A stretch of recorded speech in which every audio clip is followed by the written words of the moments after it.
guys, it's BD here, and today we're going to be looking at the 7V from GOG. Now this ran on novel keys a while ago, I think sometime last year or the year before. I got mine at the end of last year, and like any other keyboard enthusiast does, I let it sit in my garage. Well, maybe it's just me. Sat under a bunch of other products, and one day I got a stroke of genius saying, hey, BT, you need to build that 7V. So here we are. I built it. I know I'm a bit late, but I'm glad that I built it because this is one special keyboard. Now, if you don't know, the aftermarket is going stupid on these. These are going for about $1,200 on the aftermarket. I can't say that I would spend $1,200 on this, but this keyboard is pretty damn nice. Now, it came in a couple of different colors for the case. I went with this nice, sleek gray one because I don't have many gray keyboards. It features this nice stainless steel bottom, which is a fingerprint magnet, but also it's just so sexy to look at. You just look at yourself. Man, it's nice. They also have the 7V up here in the top right corner. The badge, I love that. You guys know I'm a sucker for badges. This is a 75% layout. Now, this is my first 75% layout, and I think this might actually be my favorite new layout because you get the added functionality of the F-row at the top as well as some buttons along the right-hand side. And the footprint isn't that much bigger than a 65% keyboard. Now, what makes this so special is that it's actually a leaf spring keyboard. Now what this means is you're gonna have to put these little gaskets in the little posts, but what differentiates this from a gasket mounted keyboard is that the cutouts or the place where the keyboard actually sits or the meat and potatoes is actually gonna be from the PCB instead of the plate. So they fit into these little grooves and then they fan out, kind of like a leaf. I guess that's why they call it a leaf spring. Now this is supposed to give you more flexibility, and I gotta say after using it for a while, it actually really does. Now this also opens up some other options, which is what I did, is that you can also use this plateless. Since the plate isn't needed for the PCB to sit in there, the plate isn't necessary, so you can actually run this plateless. And I saw another YouTuber, Annie Nguyen, he actually recommended doing this plateless, so that's what I did. So what I did was I just threw out the polycarbonate plate and the PCB foam. Seems like a waste, but it is what it is because we don't need the extra sound that comes from the plate. Now, the only other time I think you can really get away with this is if you have a tray mounted keyboard, and you know how horrible those things are, all right? All the rattling and all the vibrations that you get from a tray mounted. This solves that problem of having the PCB sit on those posts, which is actually pretty genius. So this is a really cool concept that I was really looking forward to trying. And the amount of flex that you get with this keyboard is pretty substantial. It doesn't feel like I'm gonna snap off the leaves at all, but I do feel, or I do hear a little bit of that PCB within the cracks there as it moves. So I guess that's one negative of this keyboard. And this plateless design, I believe, is only recommended if you solder, because if you have hot swap and you don't have a plate, these can be easily plucked out. Now, this keyboard only came in a soldering form, so we don't even have to worry about it. Sorry, hot swap hoes, click off the video now. This ain't for you. But if you're a Chad keyboard builder like myself, and you love the finer things in life, soldering shouldn't be a problem. So I went with Durox stabilizers on here. I hit it with some Krytox 205 grade 0 lube, and I also put some dielectric grease on the wires and make sure I tune them to the way I like them. And then, you know, we had to put the in-game switches on here, the Epsilon switches from Prevail, the ones that I just covered. These have become my new favorite linear switch. I'm just gonna say it right now. It's got that nice progressive spring, so it has a nice smooth bottom out at the bottom of the key press. These switches are just different. These switches are just different. Now this does have a daughter board that sits in the bottom of the case that has a USB-C coming out the back. And what's also nice is when it comes out the back, you've also got this nice stainless steel that wraps around the back edge of the keyboard, so you can see it a little bit. It won't be completely hidden if you're actually using the keyboard. Next is another keycap set that I got a while ago.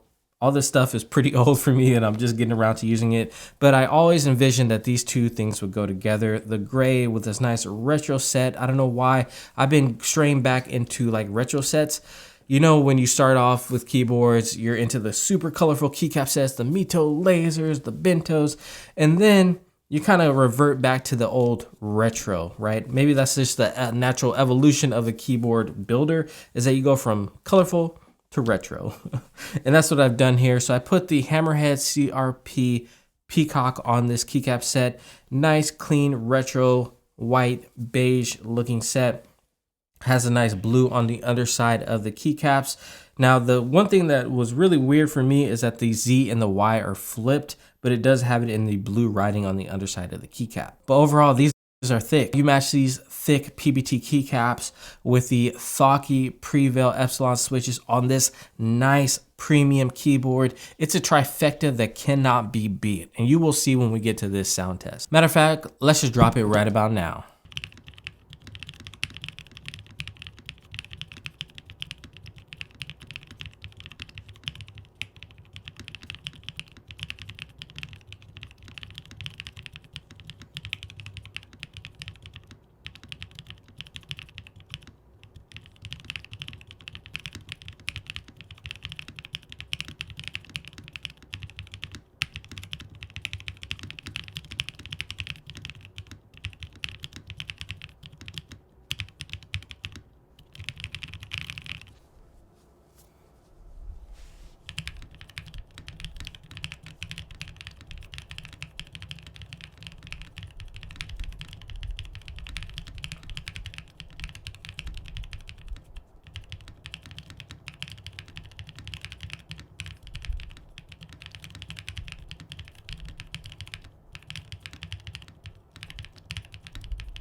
Oh yeah, had to bring that back for this 7V because it's just so good. Now it's not perfect, okay, by any means. The middle of the keyboard while you're typing is pretty good, but when you get to the outer edges of the keyboard, I sense a little, or I'm hearing a little bit of hollowness. So it is there some, but overall, I don't really type on those as it is. So we're just gonna overlook that. We're just gonna type here.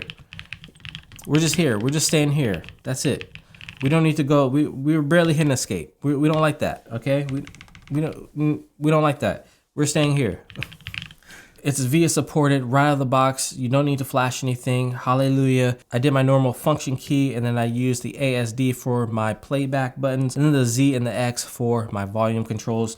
Very nice keyboard. And then you can also customize this right row over here that's separated.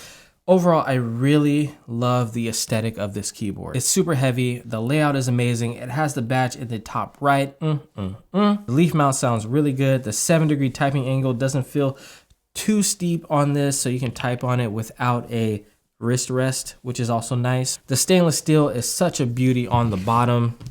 Man, just look at that. Now it is a fingerprint magnet. It's a fingerprint magnet, so you can't really touch it. But most of the time, if this is just sitting on your desk, you're not gonna have to worry about it. Just don't let your friends and family pick it up, all right? Or make them wear gloves before they do. Now, is it worth $1,200? That's up to you. If you really like this look and this design, go for it. Me personally, I think $500 is a justified price for this keyboard. I really like it. It is up there with the rest of my high-end keyboards, like the Bowers, the Iron 165s. I really like this keyboard. I really like these keycaps. I really love the Epsilon switches. Everything about this keyboard just screams quality. I gotta say, for my first plateless build, I really enjoyed this. One thing I do wanna note is you wanna make sure everything is flush. And if it's not, you can go back and just touch your soldering iron and push things in. I had a few keycaps that weren't completely straight, so I had to go back, touch them up a little bit, push them in a little bit more to make sure they were flush. It's pretty simple. Don't be afraid to just go after it. And then you can just touch it up at the end of the soldering. So I gotta say, this keyboard is gonna get a lot of use out of me. Let me tell you guys, this is gonna be going up there in my top 5 keyboards that I've ever built.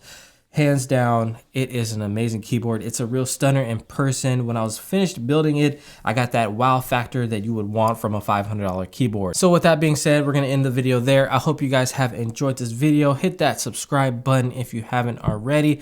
It has been your boy BT saying